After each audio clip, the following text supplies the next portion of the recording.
Is Christian Barmore going to be the X factor for the New England Patriots defense in 2022? This and much more on this defensive line weekend edition.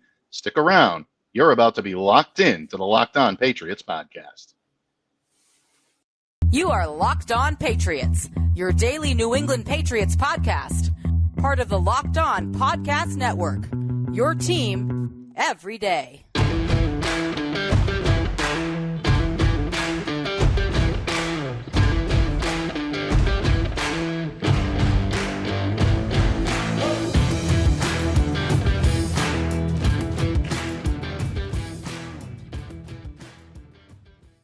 Hello to all of you Foxborough faithful, and thank you once again for making Locked On Patriots a daily part of your New England Patriots coverage. Welcome to this weekend episode of the pod. Of course, it's your daily podcast covering your six-time Super Bowl champions, the New England Patriots.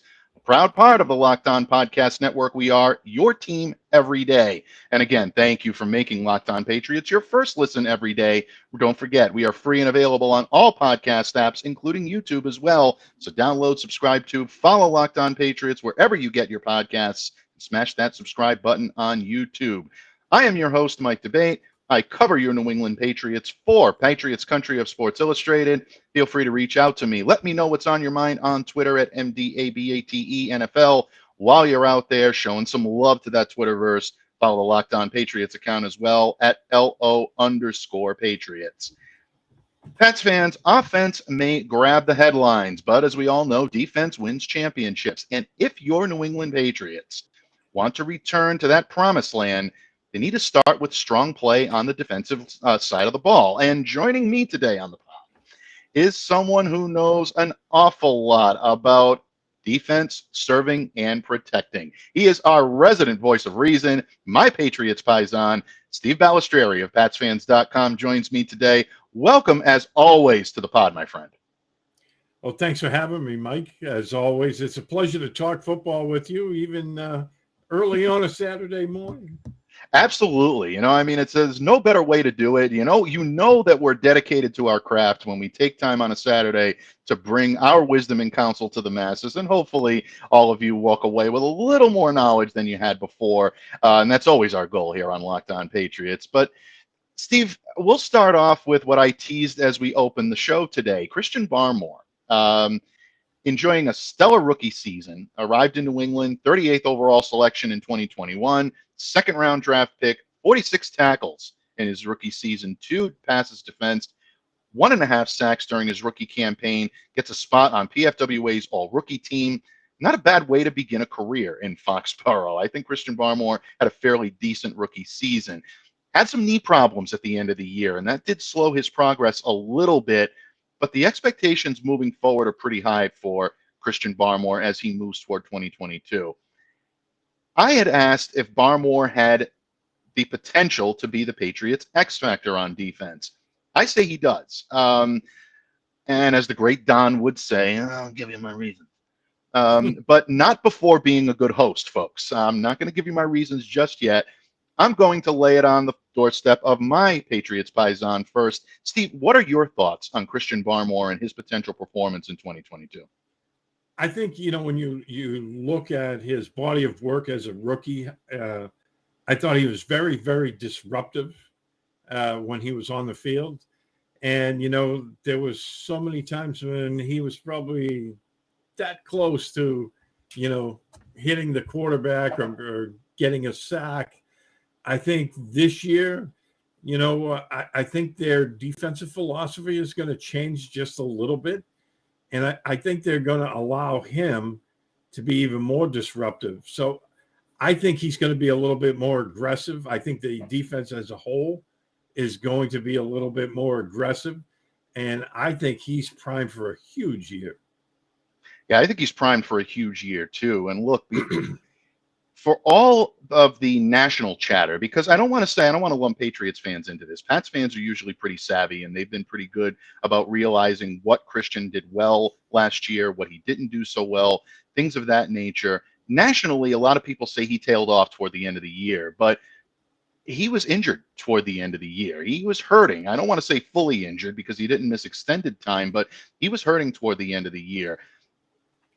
obvious passing situations were where he shined, and I think he was at his best last year. When Christian was drawing the attention of a lot of the opposing blockers on the offensive line, that allowed a lot of the pass rush to be able to get out and get after the quarterback, namely Matt Judon, who very, hilariously said a couple of times when we spoke to him post game and we spoke to him pre games in a lot of situations, he says, I don't know why they're throwing 2-3 guys on Christian at, time to time, but keep doing it. He says, I hope they throw 3 or 4 at him, because it allowed it allowed Matt to be able to get breakthrough and be able to get after the quarterback. And you saw some of the numbers he was putting up on a record pace, career high in sacks.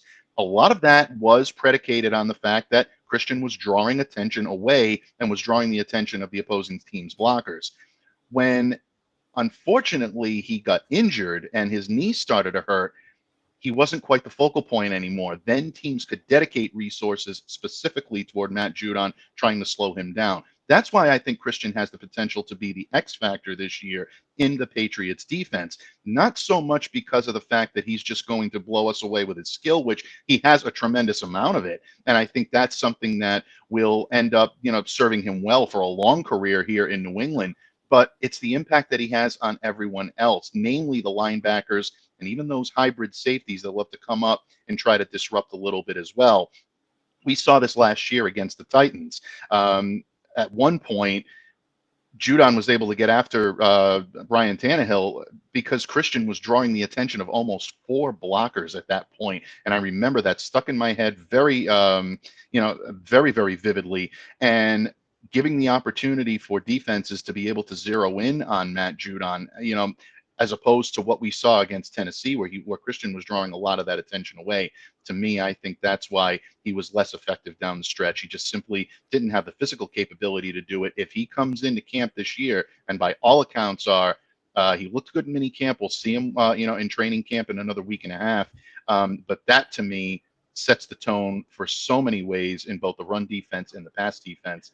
And that's why I think he can be the X factor this year. Do you think he's the X factor, or do you think he's just a factor in the Patriots defense? I think he's going to be the X factor. I thought last year that when they drafted him, and we saw the early returns that they were getting off him, that he was going to be one of those cornerstone guys of the defense for years to come. And, when you look at it, you can't put a premium on those interior defensive linemen that can be disruptive. The Patriots had some in the past. One of them's going into the Hall of Fame, Richard Seymour. Not comparing those two right now. It's a little early for that. But, when you have that disruptor in the middle of the defensive line, it makes a huge, huge difference. And I think he has that in him. And I think we're going to see more of it this year. Yeah, I do too. And it looks like we're in agreement that he's going to be the X factor on the Patriots defense this year. So we'll see. It starts in training camp. We'll start to see how this defense is going to look. But I'm excited for what Christian can bring to the table. And I think in a lot of ways, a lot of Patriots fans are as well. But Steve, if Christian is the X factor, that doesn't mean he's the only factor. There are other players on this defensive line that have to step up if the Patriots are going to improve in areas where they've struggled, setting the edge, stuffing the run.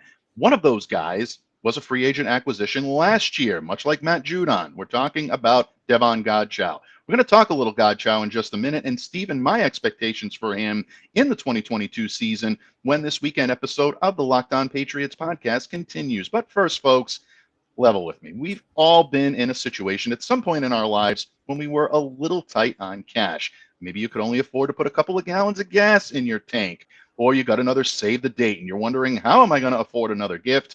Well, that's where Dave can help. Dave is the banking app that can help you get up to $500 instantly with extra cash. That's more money to fill your tank, buy a wedding gift, or catch up on bills. You can finally tackle those expenses that have been stressing you out without any hang-ups. There's no interest and no credit check needed. Millions of people have already downloaded the Dave app to get the financial relief they need with extra cash. So if you're in a pinch and you need some extra help, download Dave and think of it as a helping hand from the future you. Download the Dave app from the App Store right now. That's D-A-V-E. Sign up for the extra cash account and get up to $500 instantly. For terms and conditions, go to dave.com/legal. Instant transfer fees apply. Banking provided by Evolve, member FDIC. That's Dave. Future you will thank you. Patriots fans, we're talking defensive line with my good friend, my Patriots paisan, Steve Balestrieri of PatsFans.com. And Steve, one of the most notable defensive difficulties that the Patriots have had really over the past few years, but it really has been, I think, very overt, especially over the past 2 years, has been finding consistency to effectively stop the run. 2021, Patriots ranked 22 in rushing yards allowed, 25th in opposing yards per carry. You can blame some of that on their irregularity with being able to set the edge, but success when stifling the run typically begins on the interior of the defensive line. And in an attempt to combat that, because the Patriots were struggling in 2020 as well, this is not just a new problem for 2021, they went out and they spent big on a player that was really considered to be an anchor in that middle part of their defense, and that's Davon Godchaux. Signed him to a 2-year, $16 million deal in the 2021 offseason. When you look at Devon and you look at what he brought to the table last year, played in all 17 games. He started 16 of them, so reliability is definitely there when it comes to this guy, no question about it. 32 solo tackles, 65 combined tackles, 5 quarterback hits, 5 pressures, 1 forced fumble. He had some impressive moments, but he was a non-factor in a lot of the other games. As I thought when they brought him in, he was going to be the guy that was going to assume that nose tackle position, but the team really continued to redefine his role throughout the season, and I think he found difficulty finding consistency in New England's defense because of that. When you look at Devon Godchaux, when you look at what he brought to the table last year and the potential that he has this year, how big of it is it for him to have a big season, both for him and also for the Patriots? Oh, I think this is a huge year for him, especially training camp, because he's carrying a cap hit of, I think it's $10.25 million. Mm-hmm. And I'd have to check with our, resident salary cap guru Miguel on that, but I'm pretty sure that's, close to what his cap hit is this year. And I think you're absolutely correct. They thought he was going to be that 2-gapping middle guy, and the Patriots defense has traditionally relied on that big man in the middle. They might have 1 gaps on one side, but that big guy in the middle, has always been that 2-gapper, and he didn't really do well at that last year. I think this is a big year for him. I'm wondering if, like I said, they're going to get away from that a little bit this year and go to more of a 1-gap attacking style.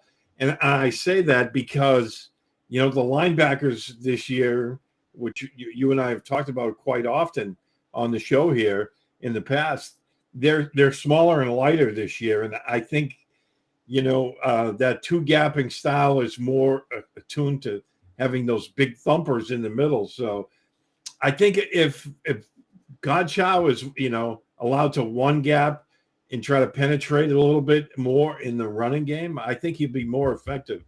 But I think if they go back to that 2-gap style for him, I think he's going to struggle because he did last year as well. Yeah, I think that's a really, really good point on Devon Godchaux, and I'm glad that you mentioned that, because when Godchaux, to me anyway, when he's at his best, I think it's at playing more of the 4 technique, mixing in some 5, maybe mixing in some 3 as well.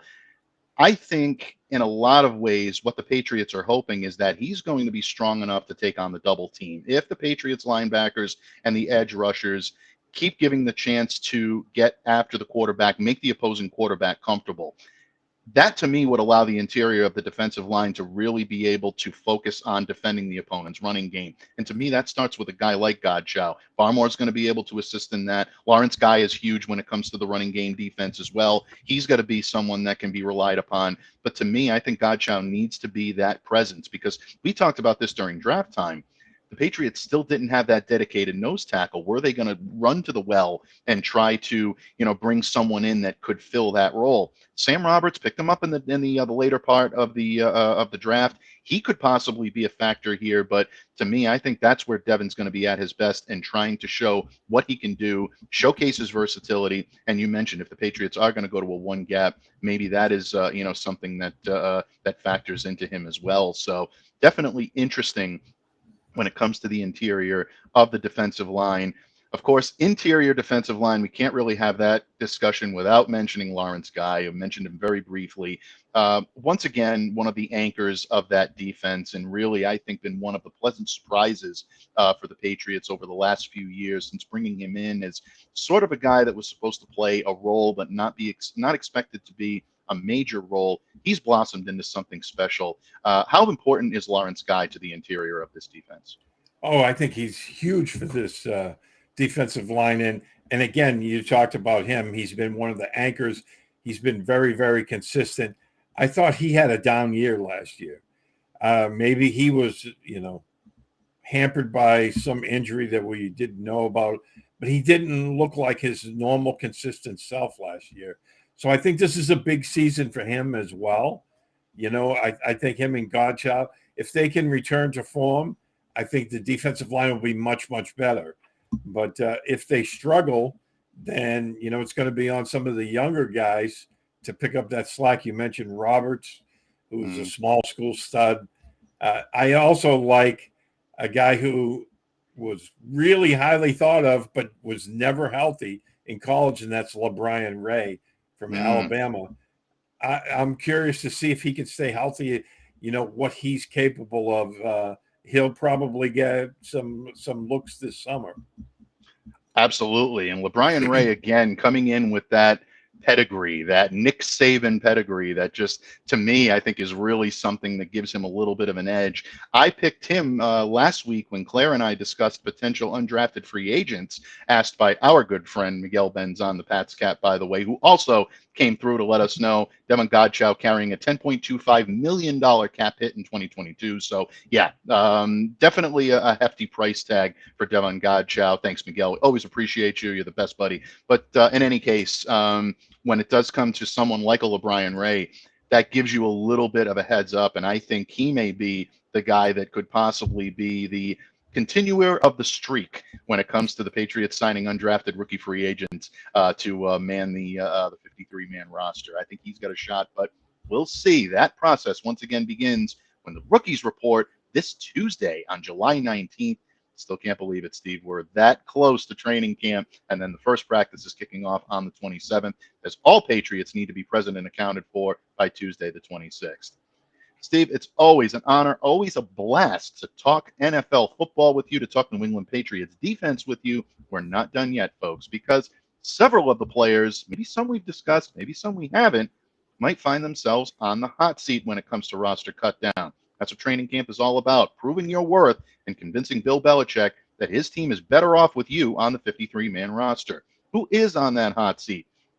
Steve and I answer that question when this weekend episode of the Locked On Patriots podcast wraps up. But first, definitely excited to relay to you that from the very people who invented healthy and tasty treats comes the latest gift to your taste buds. You probably tried, folks, the amazing coconut brownie chunk Built Bar. But guess what?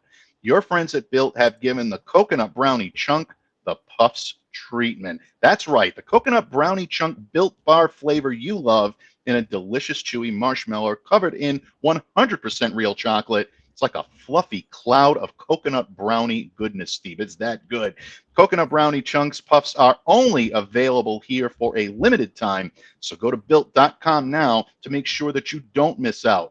They're going fast, folks, because they simply taste amazing. But you can enjoy them guilt-free because they are actually good for you. They're the perfect treat, perfect when you've got a craving, you need to satisfy your sweet tooth, or if you need a quick, healthy snack, they're an excellent source of protein. Delicious coconut, rich, sweet, brownie, creamy marshmallow.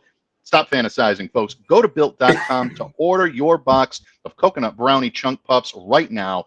Go to Built.com, use the promo code LOCKED15, and get 15% off your next order. That's promo code LOCKED15 at Built.com. Patriots fans, we are about to wrap things up here on this weekend edition of the Locked On Patriots podcast. Remember, Locked On Patriots free and available on all platforms. And finally, folks, we return to the 5-day-a-week format starting on Monday with our man Murph breaking down all things leading you into training camp. But here today, my good friend, the Patriots Paisan, the resident voice of reason, is taking time out of his busy schedule over the weekend to talk NFL football and New England Patriots football with us. Steve, as I said to open the show today, if the Patriots are to return to their winning playoff ways, they need a solid performance from their defense, and it starts in the front seven. We've talked about several key members of this defense. We've talked about Christian Barmore. We've talked about Davon Godchaux. Talked about Lawrence Guy. But they're not the only linemen that the Patriots have on this roster. And with so many spots open, some will be on the outside looking in. As we approach training camp, my friend, who on this Patriots front seven is most likely to remain on the hot seat throughout training camp? Well, I think it starts with Henry Anderson. I was very excited. In fact, I predicted the Patriots would go after him last year during free agency. I said that would be one of the first guys they go after. I thought he was a perfect fit. And then things really did not work out for him last year. He had a lackluster training camp in preseason. We saw him playing late in preseason games, and then he ended up on IR. I actually thought he might be a early March release, but they held on to him. I think this is a big training camp for him. I think he's definitely on the hot seat. I expect him, to be playing a lot better than we saw from him last summer. But I also think it's a big one for Lawrence Guy too. I think they, as you said, he's a cornerstone, and he was kind of inconsistent. He got pushed around a little bit last year. So I think those two guys, they really need to step up. And then that will allow some of the younger guys to develop. Yeah, I'm glad that you mentioned Henry Anderson, because he's a guy that I do have a lot of faith in, and I really think can be someone that if he's on the money and he's right, exactly where he needs to be, this can be a game changer for the New England Patriots if he's able to play his game, simply because of the way that he was able to elevate his style of play when he was with the Jets. Became one of the better run stuffers in the division. Was actually, according to NFL Next Generation stats, Next Gen stats, he was very highly rated when it came to being able to stuff the run with anyone more than 500 snaps, I believe, in 2020. He was right at the top of the list, if not at the top of the list for a while, with run stuffers in the league. So that really should show you what he's capable of. And I think a couple of years ago, he also showed his prowess in being able to get after the quarterback. Did restructure his contract, so that makes it a little bit more palatable for the Patriots to keep him around. He's not making as much as he would have normally if he had honored the original terms of the deal. But Henry Anderson is someone that definitely has to step up.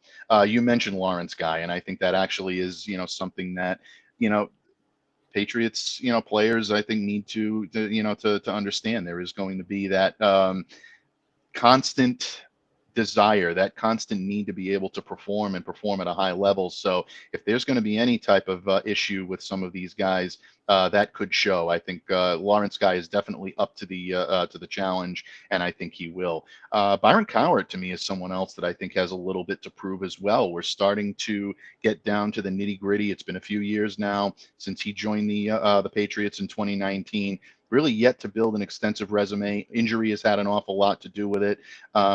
I really still like this kid's length. I like the upper body strength. I like the fact that he can stack blockers when he's playing his game, but he needs to see the field. And if he doesn't, I think there's going to be problems for him down the line. And, Daniel Ekuale, I think, people look at Daniel now, and he was starting to really become maybe that hidden gem that the Patriots might have thought that they found. He's going to start the year suspended. That's going to be, I think, a difficult, situation for him. So, I think that there's, some, issues now that the Patriots may have to, to look at and see what's going to happen there. But, to me, those are the guys that I'm keeping my eye on. Anyone in particular that you think could be a surprise cut for the New England Patriots, Steve? I don't see them, as much as we talked about Godchaux struggling a little bit last year. I don't see him being cut. I know some people were talking about his cap hit, but they really don't have another guy right now that could step into that role. So I don't really see that. I don't know. I mean, I think they're gonna run with who they have, at least to start the season, because I thought they were going to address the defensive line more in the offseason, especially in the draft, and they really didn't until late in the process. So I don't see any big surprise cuts coming. Yeah, I don't see any big surprise cuts coming either, especially on this side of the ball. You want to try to keep as many of your stout defensive linemen in-house as possible. And the guys that come in and don't perform relatively well are probably not going to be the Godchaux or the Barmores or the Lawrence guys. Those are the big names that you see. And of course, we're forgetting the edge guys as well. I mean, you got to include Dietrich Wise Jr. He plays a little bit more of an edge rush rather than a traditional defensive lineman, but these guys are secure in their spots. You mentioned Anderson. I do think he is somewhat on the hot seat. I am choosing to be optimistic there. I say he makes it, and I think he could be a difference maker for the Patriots this year. But guys like Coward, guys like Aquale that we've talked about, several times, the rookie Sam Roberts, does he get relegated to the practice squad? Is he a redshirter? I mean, there's all different kinds of things that can happen for the defensive line this year, but ultimately, New England Patriots are going to have their fair share of decisions to make. But hopefully today we've enlightened everyone a little bit on Barmore, on Godchaux, and a forgotten part of the Patriots defense to some, but not New England Patriots fans, because they place a premium on the lines just like we do. Games are won in the trenches, and they're won in the trenches of the offensive line and the defensive line. And we're going to continue to break down all of the Patriots positions here on Locked On Patriots this week coming up. But in the meantime, my friend, please, thank you very much from the bottom of my heart for joining me here on Locked On Patriots. Before I let you go, please let everyone know where they can find you, your great work, and what you have coming up in this pre-week pre-camp. Not sure if that's the right way. The week before training camp, coming up, Steve, for PatsFans.com, and of course the two great podcasts that you co-host. Yeah, you can find me on Twitter at SteveB7SFG. I'm also on, the other major social media sites under Steve Balestrieri. This is our, last real week of, that kind of that dead space. There's not really a ton of things going on before training camp starts, but, I'll be looking at a couple of things. I'm actually doing a little bit of a dive on the N'Keal Harry trade this week, because I think there was a lot of misconceptions about what was going on there. And, I think it's a good move for everybody involved. So. Yeah, I think so too. We talked a little bit earlier this week with Kyrie Thompson about N'Keal, and for better or for worse, for what it's worth, N'Keal is now a Chicago Bear, and the Patriots and he, I think, were smart to break when they did, and we'll see what happens down the line. But bottom line, folks, please check out all of the great work that Steve does each and every time. Point, click, learn enrichment material, as I say. Buddy, what can I say? Thank you so much for taking time out of your schedule, joining me today. But most of all, I thank you all, folks, for taking time out of your busy schedules to make Locked On Patriots a daily part of your New England Patriots coverage. Now that we've concluded our show here, check out our good friends at Locked On NFL. Make them your second listen every day. All the big stories of the NFL covered by all of our great Locked On NFL hosts, free and available on all platforms. Until next time, folks, continue to stay safe, stay well, be the change you wish to see in the world. On behalf of my good friend Steve Balestrieri, I'm Mike DeBate. Have a great weekend, everyone.